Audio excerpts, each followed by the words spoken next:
Thank you for inviting me to talk. I feel quite privileged to come back to Hertfordshire to say something about Trevor and birds. Interestingly, Trevor was very involved back in the 70s in birds in Hertfordshire, but I think he moved on to the flora and the beetles. And so he was instrumental at the time when the ornithological section of the Natural History Society was going through all sorts of things. Then she turned itself into the bird club, which was brilliant. Trevor was really important in that stage, but in recent years he's been moving around to other things. I must start by reiterating what Stuart was saying about the beetle. It is absolutely fantastic. So I've delved in beetles a bit. And one of the really difficult things is actually finding a book which will give you a clue as to how likely it was you would see that species. And for years I used a book from Surrey. Actually, the only one around it was a beetle list for Surrey, and that was just a list. But Trevor's Hertfordshire book is not only a list, but it's all the background as well. So it's really a fantastic thing. And I think isn't been reprinted, and it's in such demand, and you can see why. Right, anyway, birds, that's what I'm here to talk about. What I thought I would do is try and tell you some bird stories that are actually linked to the times when Trevor was actively involved. And looks good.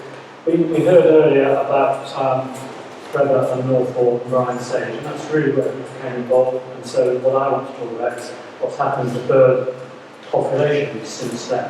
Now, as far as birds are concerned, we were really lucky in that the monitoring is fantastically good. A relatively easy species, very popular, lots of people can identify. My first point really is that bird populations are changing all the time. I've been involved in bird conservation for 50 years or so, and things change for all sorts of reasons. These are just examples in Hertfordshire at the moment with great criteria coming in, peregrine nesting all over the county, spoonbill maybe soon, but certainly being seen, starting to breed, and of course those parakeets at the bottom that is covering most of the county now. So bird things are changing all the time. And the key from a conservation point of view is to try and recognise which of those changes are actually important, which you should worry about, and equally what you might need to do about it to bring about change. The thing that surprises me most about bird populations is how stable they are in general. So things like blue tips and things. And I liken it to synchronised swimming or a cycle race. So on the surface, it's all very calm, there's still blue tits each year. But if you look underneath, you'll see blue tits producing loads and loads of chicks. The blue tits themselves have got to survive, they're competing. So it's really lots of things going on, and the net result is relative stability. So to me, it's actually a surprise as to how stable this is. So we're looking at birds with lots of information. We have bird records every year, bird first surveys, national surveys, atlases, so lots and lots of data. Do this. Hertfordshire is unique in having produced an annual bird report since 1879, I think is the first one. I think it could be a few years miss. And the bird reports have changed character. So it used to be a bloke, it was invariably a bloke, who went along and spoke to the Natural History Society agent about the birds he'd seen that year. So that got then reproduced in the transactions. It's obviously now a lot more sophisticated. But when you come on talking about what next for society, you need to think about that long run of transactions, not only bird reports and other things. Hertfordshire surveys is just a few examples. And we also have, every year, the BTO Breeding Bird Survey is really well supported in Hertfordshire, with about 80 randomly selected 1K squares counted in the breeding season each year, which means you can actually produce some population indices for about 20 or 30 Hertfordshire common breeding species. Sorry, this graph only goes up to 2012, but it carries on with about 80 sites each year. And a lot of this stuff has been brought together in publications. Over there, 1959, Brian Sage. I'll say quite a lot more about Brian as we move on. And we heard about his influence on Trevor in the talk. He was certainly a mentor for Trevor right at the beginning. I think probably one of the reasons Trevor got so into birds and woodland birds at that time. But Brian produced this History of Birds of Hertfordshire, published in 59. And then we have him and Tom Gladwin in 86, produced another avifauna. We had a couple of atlases, 82 and 93. And then the most recent, 2015, which was the last tetrad atlas of Hertfordshire, Pacific avifauna. So we've got a really long list of publications. So I looked to see where I could find reference to Trevor, and it started here. And I'm pleased that Michael Clark has confessed about the owl, because I've puzzled about that for years. It clearly is a long-eared owl. But its ears removed, so that's. I guess he had one on the shelf and they needed a picture, and there we are. But Brian Sage edited this talk about Northall Greatwood, and Trevor contributed a chapter on man in the woods. When you look at it, it's mainly the history of ownership and how it's all gone through the different abbeys and various things over time. You're rather remembering much about the management of the wood, and we also contributed a chapter on butterflies. But I thought this was a really good kind of starting point, so then think about what's happened to some of the key birds. And the first thing this led to was, believe it or not, this paper in the Transactions on wood warbler populations in Hertfordshire is the only bird paper that Trevor had in the Transactions.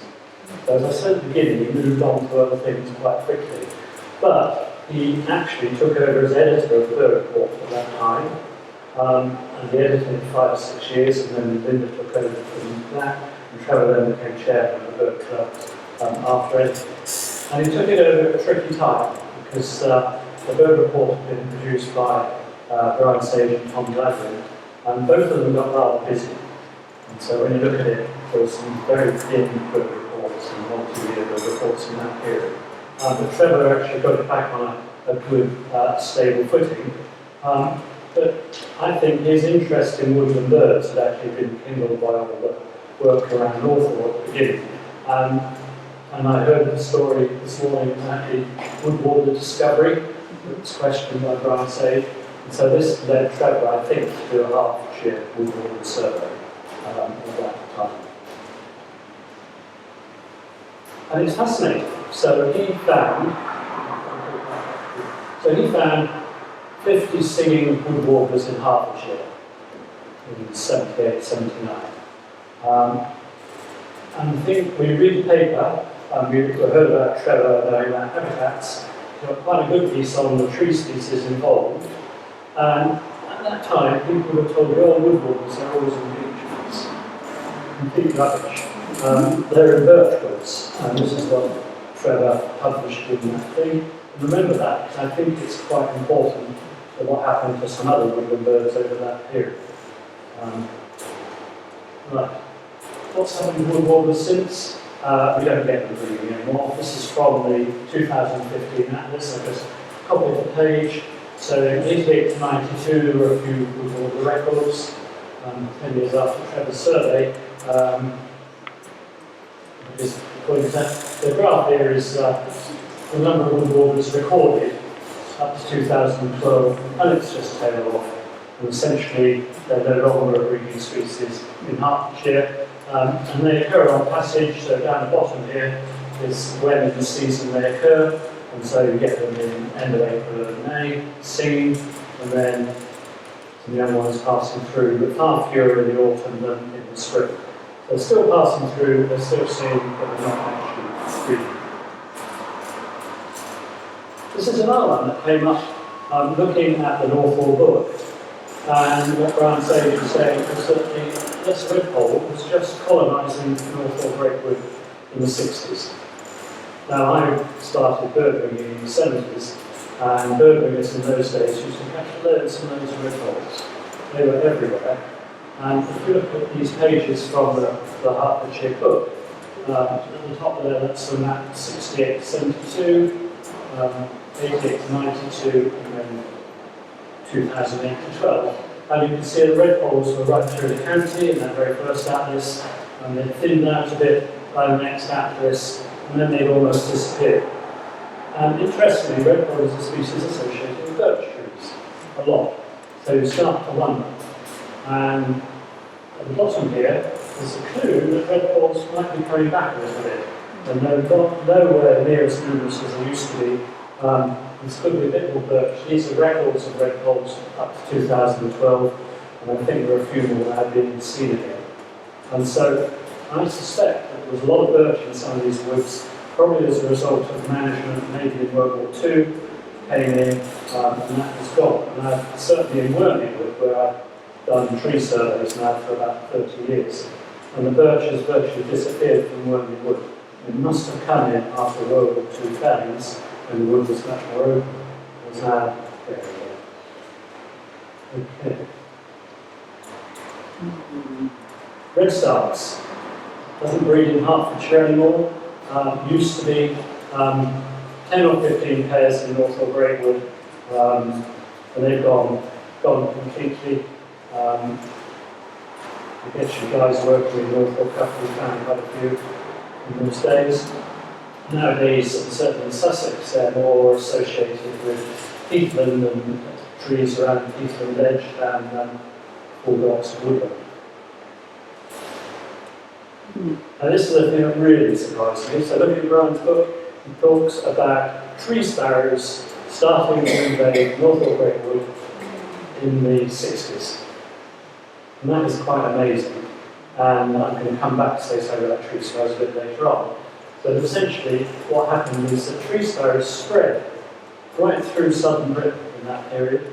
I got very interested in them because we used to bring a lot near St Albans. And if you looked at county bird reports, they spread right across the south, got to about Dorset. And then they've actually retracted again, so you don't find them in Sussex much anymore, so you don't find them in Hampshire or Dorset. And so they have come to be a regular species for their decline. But actually, historically, they've done big increases and big declines before. And so these are Hertfordshire maps.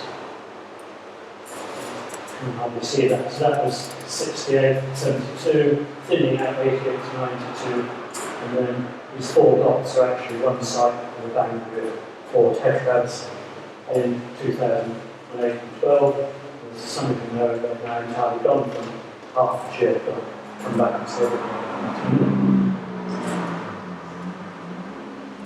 Nightingale, another woodland species that really has gone from woods. Shocking to realise Northall had 35 of so singing nightingales at the end of World War II, fallen quite a bit by the 60s when Brian did the book, but still quite good numbers.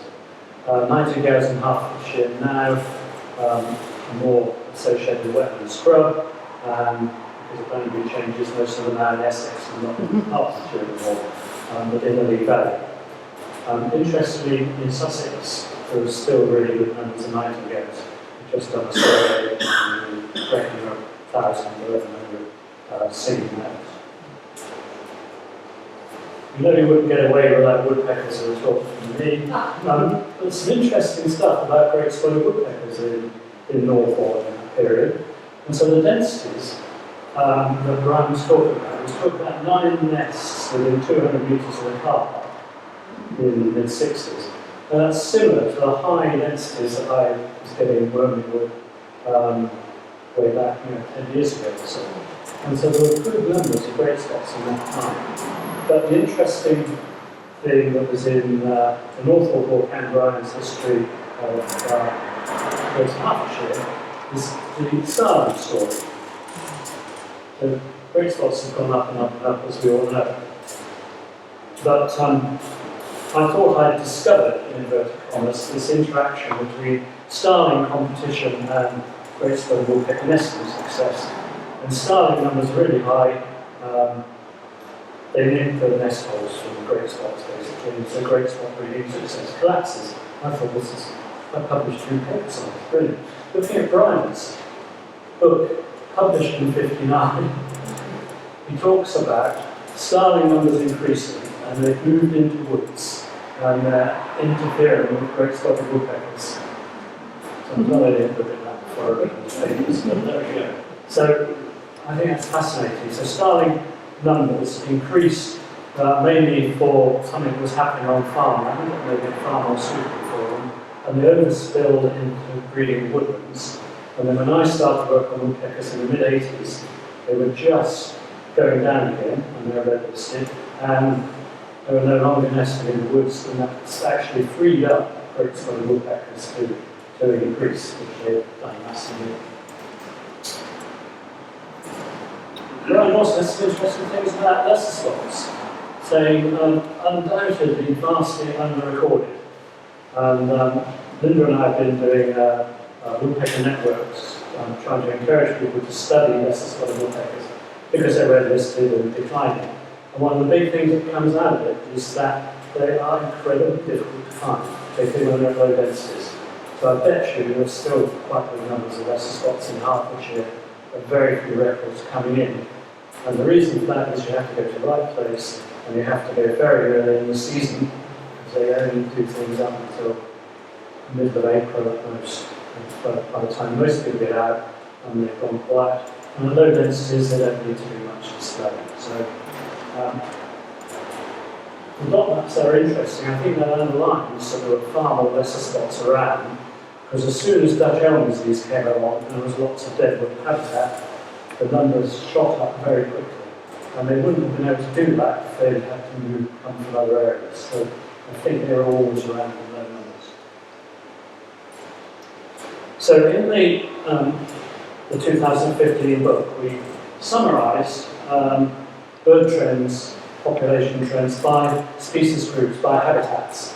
And I thought I would just go through some of this now. And the first habitat we look at is waterbills. And in general, so the colours are those symbols on the side. Green means going up, red means going down in general. So you don't need to look in the details, except that an awful load of the waterbirds, the wetland species, have been doing very well in the last 30 years or so. And a lot of that is down to the management of some of our wetlands, and we heard earlier about the key role that Trevor and Graham White at the back there and Tom Gladden played in Amwell. And I'm sure a lot of wetland sites are now much better managed for their key wetland birds than they used to be. There's obviously still plenty to do. Wetland sites don't stay the same and change over time, so you've got to keep the pressure on to keep them managed. But in general, for the main wetland species, they've been doing pretty well in Hertfordshire over the last 40 years. So this is Graham White's coot mugger. The gadwall in particular seems to have done very well in the county, increased in numbers. That's the winter distribution at the top, and then you can see the number of dots on those maps goes up and up down to the most recent thing, and the green at the bottom is the number of records going up and up and up. Groups of species that have done less well are the birds of the wetland margins. So all this is in the book, so if you haven't read it already, I'm sure you should. We've got a few more red arrows here, pointing down, so that means species that are not doing so well. And the things at the margins that have done well are the herons, really. It's not only grey heron, it's other heron species, so little egrets moved in, lots of other heron species have come in. And some of that is to do with climate change, and some is also to do with big national initiatives for wetland creation, which has certainly improved the conditions. So Graham White's been very much involved in some of those initiatives, which initially were on the back of bitterns, but have actually created big wetlands all over the place that have led to Britain being colonised by things like great white egret and cattle egrets and night herons as breeding species, not Hertfordshire. But the species that have done less well are the warblers around the margins, and especially the breeding waders. So the snipe, the shanks, all the things that are actually around wetlands are really not done so well at all. I don't know, but I don't think snipe breeds in Hertfordshire anymore. I don't think there have been any, Tim's shaking his head, there haven't been any records of drumming snipe showing that they're breeding for quite some time. It's quite a challenge managing these marginal areas. You've got to worry about habitat, but it looks like you've got to worry about predation, which reduces breeding success. So there's lots of things that make it tricky. And here's obviously, this litter that's increased, and that's increased nationally. It's just rocketed away. And it does seem that they moved out of the Mediterranean in response to the cold winters way back in the 80s, got onto the west coast of France, moved north into Britain, and now straight, finding the climate very good for them. Quick one on farmland species. So, decline of farming birds has made the headlines for the last couple of decades, really, lots of stuff going on. But actually, when you look at the red and the green arrows there, it's quite balanced. Some species doing okay on farmland, some doing very badly, the great partridge, stone-coded, those sort of things, turtle dove, rook going down, tree sparrow at the bottom. An awful lot doing quite well. And I think there's quite a bit of evidence now that the farmland bird declines are kind of levelling out a bit, and we're getting to a situation where the big declines are probably happening. So the lapwing is lost, but there's some evidence that there are better breeding lapwings, there are better numbers of lapwings in some areas. Still way, way lower than used to be, so this is all part of the changing zero syndrome. You forget how many there used to be. But, and lapwings in winter are also down, which suggests that they're actually in trouble elsewhere in their range, because the winter birds are not going to be the breeders they're going to be preferred. I guess one of the successes on farmland is barn owl, and that has really, I think, laid out firmly for Colin Shoyer, to be honest, who's done a remarkable job in the last 30, 40 years in promoting barn owls, promoting barn owl boxes. It's actually his business putting up barn owl boxes, but it's good for the owls. Far more barn owls around now than there used to be, for sure. And so the boxes have clearly helped. But of course, if they're in boxes, there's some obligation to keep up the process of maintaining and replacing the boxes. So Colin's going to be a job for a while yet. One of them is an interesting one. So that obviously went through a phase where it spread into the middle of Hertfordshire and has now retreated up to the northern area up here now. The Herts Bird Club have done surveys, yes, they've gone down quite a lot. The last two surveys have shown similar numbers, but they seem to be just holding their own in the north of the county now, finding conditions suitable. So what happened to farming to make the conditions suitable in the 60s and 70s when they spread through the rest of the county? I don't know.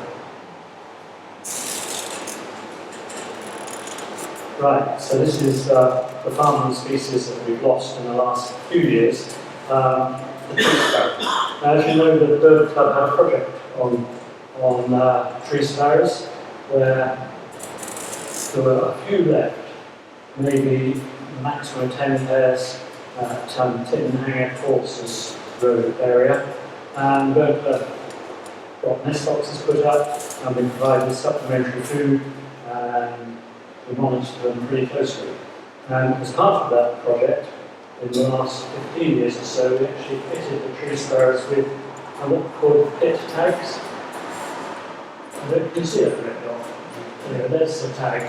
So these are the same sort of tags that you get injected into your pet.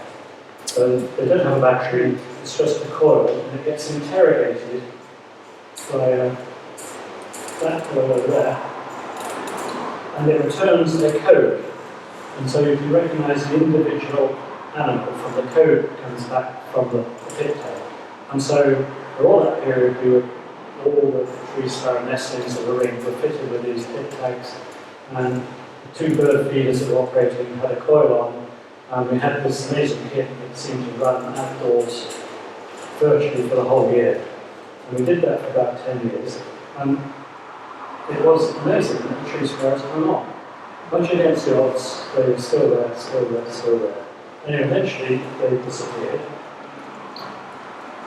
And I've just written up the results to be in the next bird report, so we're going to read all about it when we get there at the end of the year. But what we've done is analyse all the data that came from those pig tags to try and understand what it is actually went on that led to the final demise of these tree sparrows. And so on the graph there on the left, that's the number of nests going from 1999 to 2022. The blue line is total nests. The dotted line there is the statistical trend, which is significantly down, no surprise. But each year, the maximum number of nests in any one year was 30. It was kind of 20, coming down and down and down, until eventually in 2022, there were no nests whatsoever. That was it. It's a bit complicated with tree sparrows because they're multi-brooders. There are 2 or 3 nests in attempts each year. They're never quite sure how many pairs, even if they are pairs, how many adult birds are actually involved. So the green line that runs along the bottom is, since 2008 or so, we're able to know the number of simultaneous nests. So the number of first broods or second broods.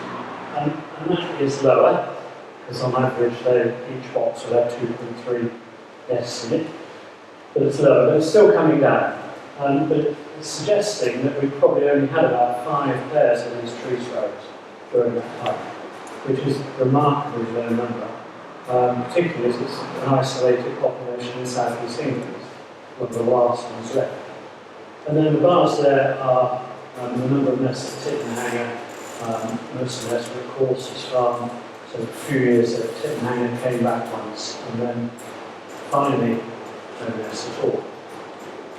On the right here is the actual number of young they produced each year. So everybody monitors the number of young, so it's quite easy to do. But actually there's no trend whatsoever in that. The number of eggs they laid per nest was about 5, and they produced about 3 young. It's constant. No evidence that that's declined, so that's wasn't the problem. And then we look at what happened with the data from the individually tagged pig-tagged birds. So you can work out how many of your nestlings in year 1 were still around in year 2 to contribute to the breeding population in the next year. And that's the graph on the left there. And it points all over the place. The dotted line is actually significant. Essentially what has happened over that period of 10 years or so, the number of nestlings that were raised in year 1 that made it through to rejoin the population and actually breed has dropped right off. And in particular, those last 3 years, 2020 to 22, very low local recruitment, I call it. So essentially they were producing these birds, but they were either dying or disappearing. And on this side here, we can do the same thing with a number of birds we knew were breeding in year 1 that then survived to year 2. And that, too, in the most recent years, have collapsed. So essentially what happened in the end is they went through about 2 or 3 really bad years of low recruitment, low survival adults, and that was it, bang, it was gone. And there were no birds coming in from outside to replace them. And that's it. And whether they'd ever come back, I don't know. When you look at the maps now, there used to be a tree sparrow population in South London, Beddington, which is gone. There used to be some in Northern Marsh and Sussex, which I think are just about gone. And then the next ones would be Wiltshire or up in Cambridgeshire. So Hertfordshire is now so isolated that I think that's probably it. Yeah, just one final point on farm and birds. There's been a lot of work over the last year or two on what's colloquially known as land sparing or land sharing. And that's really asking whether to do conservation farming and birds, you're better off to spread the resources on every farm, so everybody does a little bit, or try and concentrate the resources and do lots on a few places. And this is just, I've just used the net project as an example, been involved in that for about 20 years. But that's quite an example of what happens if you really spare the land in a big way, and the net spare like 20 turtle doves, 40 nightingales, and essentially what's happening is that the land there is producing large areas of wet scrub, which supports these species. So that's, in terms of what discussions are now going on about future agricultural policy, that's something that really should be feeding in. But in lots of analysis, they started off with tropical rainforests, where we were better off maintaining smaller areas and larger areas.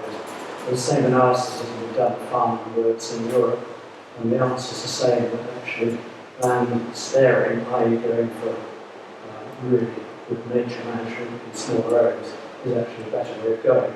And then you have to do lots of farming production on the areas that are best suited.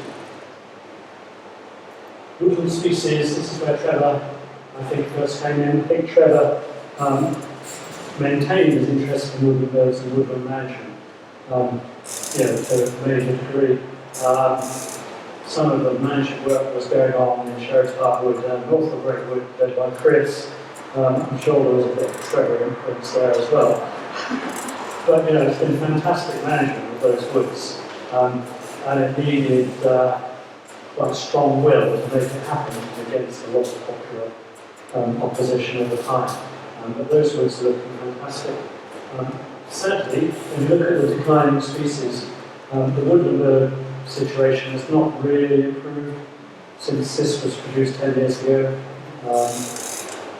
It was a priority for RSTB in that time. I think it's kind of dropped off the priority a bit.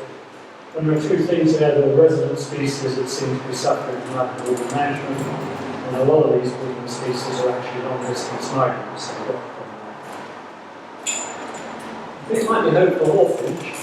So hawfinch seems to be doing rather well in Sussex at the moment, so it might come back. And that'd be rather good, being as it's the logo for the Hearts Bird Club, and promptly disappeared from the county. Graham White's finding a few around Worthing, and I'm sure it's a bit like lesser stocks, there'll be far more around than we give credit for. Quickly on urban birds, so starling now is very much a bird of buildings. It's no longer woods. This is a chance to say something about disease. Now this has really come up the agenda in the last few years, both from a human perspective, we've been through an epidemic, but from the wildlife perspective. So avian influenza has really hammered large birds, and I often wonder whether it's affecting small birds as well, and we're just not noticing. Could well be. But the greenfinch is a classic example where they decline massively because of trichomoniasis disease. Probably not helped by the help coming to garden feeders for increasing the probability of disease transmission. But this, I think, must have really come up everybody's agenda now that we do have to worry about disease. And chaffinch, I think, has done the same. Green-necked parakeet, well, I'm afraid we've got them. My prediction is that they'll end in tears as far as green-necked parakeet goes, but it's way beyond any control measures. They could have been controlled decades ago, but not now. And they're likely to be competing for holes with other holes of species, I think. House martin, that's definitely still in decline, really going down. Bird Club has done regular surveys, and they've disappeared from the larger accommodations now. They're in around farms and small villages, and probably there was some insect life in the field. I'm going to skip these because birds are doing really well, and I'm running out of time. You can look at the breeding bird survey data, the DBS data for Hertfordshire, and say, well, what's happened since that last atlas in 2012? And quite a few species are now being monitored by DBS which weren't before. So Canada Goose, common buzzard, and lesser black-backed gull breeding are now on the monitoring list. Stockdale increasing jackdaw, chick-out black-back, new species. On the other side, we've got collared dove decreasing. I'm sure that's to do with regulations over grain storage and their access to food and farms. The green woodpecker, interestingly, having been one of the most rapidly increasing species, is now on the way back down again, everywhere, not in Hertfordshire. And at the bottom there, chaffinch and greenfinch, because of disease. Finally, speculation, what next? So I'm amazed, and maybe it's happened already, I'm amazed there aren't breeding goshawks in Hertfordshire. Maybe there are others keeping quiet and not telling me about it. But they are really spreading, and don't seem to be that worried by people. Certainly in Sussex, I think the last estimate was 50 to 100 pairs through Sussex. New Forest places have got the lowest one. Cattle egrets are now breeding in Britain. Whether they'll make it to Hertfordshire, I don't know. There's probably aren't enough cattle, and they certainly are absolutely associated with breeding around cattle. Medgull, I'm sure they're going to kick out black-headed gulls from the colonies pretty soon. Where we live in Sussex, so a big Mediterranean gull, breeding colonies on the coast, birds commuting in and around the whole time. And they certainly give the black-headed gulls a hard time in the colonies. So I wouldn't be at all surprised if they switched to nesting on some of these inland colonies. So I think the overall message of this is that bird populations are always changing. And the challenge for all of us is to actually identify the ones we ought to be worried about and try and do something about it. So thank you very much.